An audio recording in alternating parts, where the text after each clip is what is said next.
thanks for joining me. Today I'd like to talk about the OVA, Black Magic M-66. But first, a little background about myself. I got into anime later in life than some people. It wasn't until I was around 18 that I first saw what I understood to be Japanese animation. It was, however, earlier in time than many current anime fans got into the medium, and it was a unique time for anime fandom. Japanese animation had a place on US TV sets for my whole life. I caught bits and pieces of Speed Racer, Battle of the Planets, and Robotech during my childhood.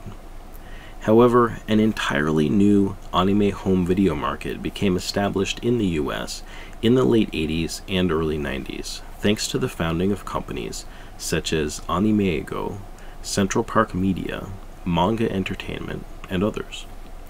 By the time I went to college in the mid-90s, these companies had released a reasonable library of commercial VHS tapes and laserdiscs.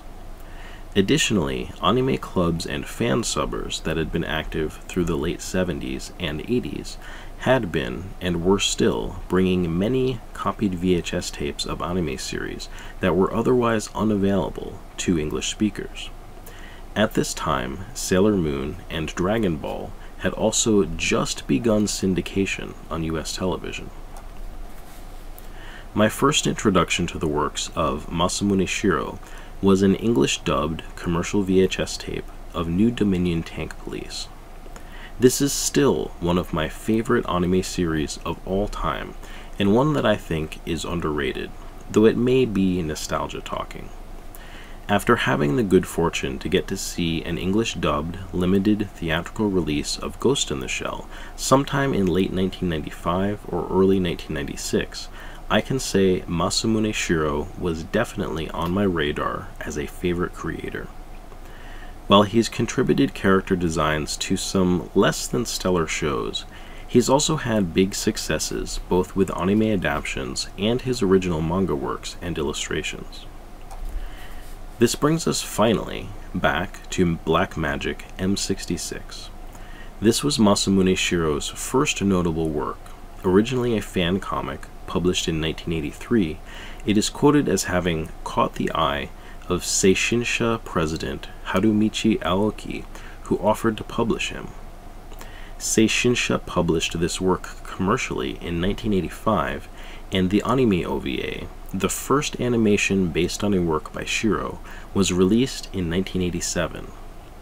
While the original manga and anime OVA were released commercially in the US and available by the mid-90s, and despite my Shiro fandom, I did not experience this foundational work until a handful of years ago when it was re-released on DVD by Made in Japan.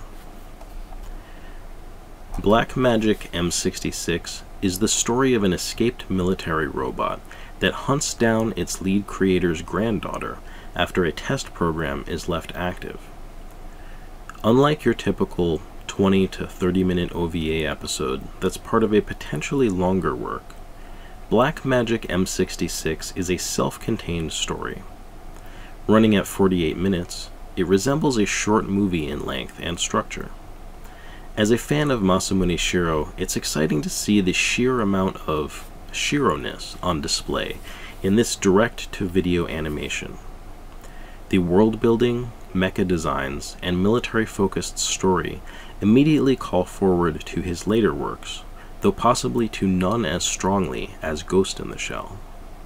From the main characters whose designs vaguely resemble Motoko Kusanagi and Togusa, to the military commander referred to as the Major, to the synthetic people found in the home of the M-66's creator, Black Magic feels like it takes place in a prototype of the world that would one day be home to the Puppet Master.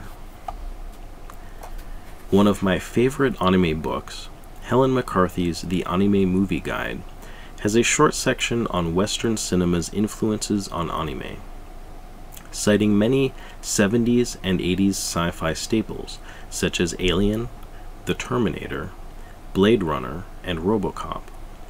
While Shiro's original fan comic was released in 1983, by which time only 2 of these movies had been released, The OVA from 1987 could be argued to display influences of films from this time, particularly Blade Runner, The Terminator, and even Die Hard.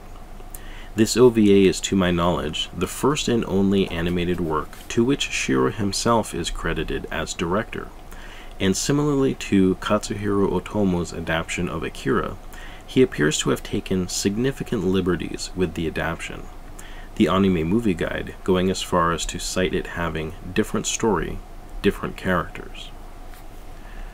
As a work taken on its own, I wouldn't call it anything more than a solid sci-fi action romp, albeit one with fairly detailed animation and backgrounds for the time.